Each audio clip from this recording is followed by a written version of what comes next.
ఉత్తరప్రదేశ్ బాందా జిల్లాలో రోడ్లపై తిరిగే గోవుల కారణంగా విద్యార్థులు బడికి దూరం కావాల్సిన వింత పరిస్థితి ఏర్పడింది.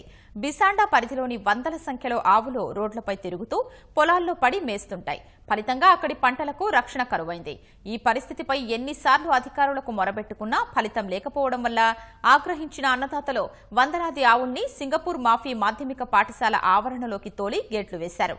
దీనివల్ల ప్రభుత్వ పాఠశాలలో తరగతుల నిర్వహణ కష్టమై విద్యార్థులు ఇంటికి వెళ్లాల్సిన దుస్థితి ఏర్పడింది. పొలాలు కాపాడుకునే క్రమంలో రైతుల చర్యల కారణంగా విద్యార్థులు సమస్యలు ఎదుర్కొంటున్నారు.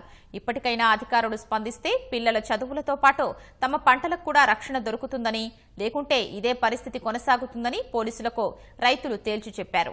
ఆ తర్వాత పోలీసులు ఇచ్చిన భరోసాతో పశువుల్ని పాఠశాల నుంచి బయటకు తోరనిచ్చారు.